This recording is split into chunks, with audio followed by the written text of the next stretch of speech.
Hi, my name is Rick Bloodworth, and today is day 20 of the 30-day challenge to read through the New Testament. After today's reading, 2 Corinthians chapter 2 through chapter 10, you will have gone 2/3 through the way of this challenge.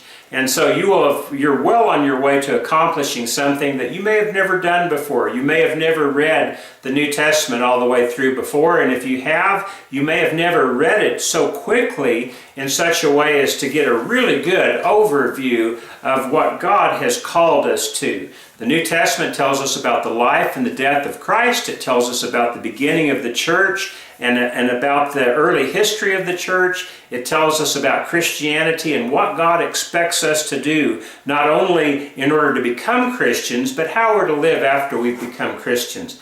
Well, 2 Corinthians chapter 4 has a passage in it that I want to share with you in just a moment. But let me ask you this real quick. Do you know what this is?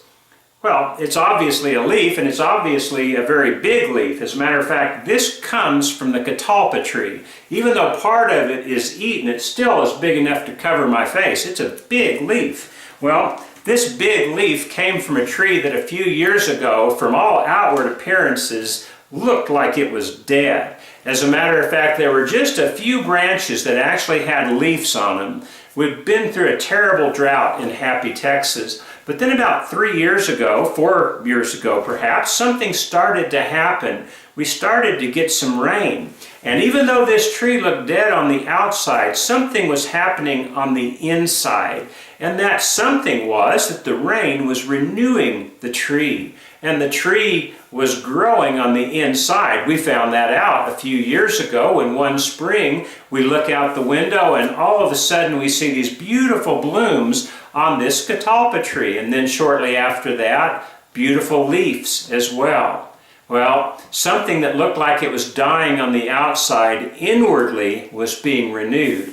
Well, think about that as you look at this passage from 2 Corinthians chapter 4 and verse 10. Therefore, we do not lose heart. Though outwardly we are wasting away, yet inwardly we are being renewed day by day. For our light and momentary troubles are achieving for us an eternal glory that far outweighs them all. So we fix our eyes not on what is seen, but on what is unseen. For what is seen is temporary, but what is unseen is eternal. Well, in order to become a Christian, there are certain things that we must do. You're reading about those things within the pages of the New Testament.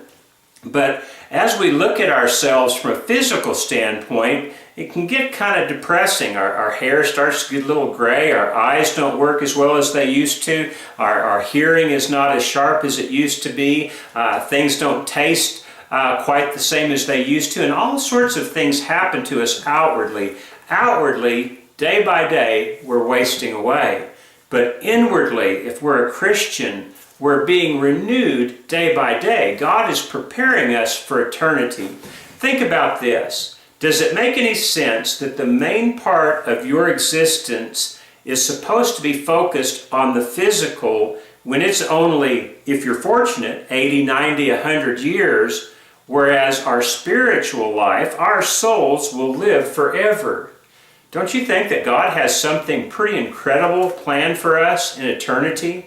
You look at the beauty of this world, you look at the satisfying things that we get to do on this world and experience in this world. He loves us, that is clear. He's put us in a beautiful world. Now there's some evil in this world as well. One of the reasons sin is because it causes so much heartache and so much trouble. But God's creation is beautiful.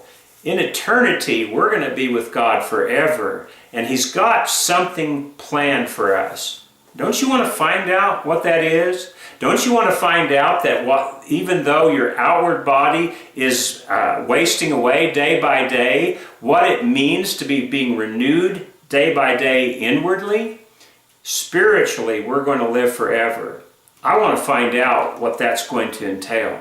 I don't deserve it, but by the grace of God, I get to be with Him forever. I don't deserve having my sins washed away, but because Jesus shed His blood in my place, I have an opportunity to be with Him forever.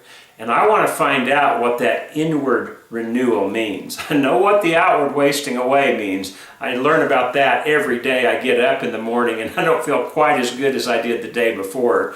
But inwardly, spiritually, we're just babes. We're going to live forever. That's an exciting thing when you think about it. The pages of the New Testament describe that inward renewal. I hope you'll read them. I hope you'll find out what God has planned for you. I hope you'll find out what God wants you to do, and that you'll do it so that you can experience that inward renewal that will cause you to be with Him forever. I pray that God will richly bless the rest of your studies, and I hope to see you tomorrow. May God bless you richly.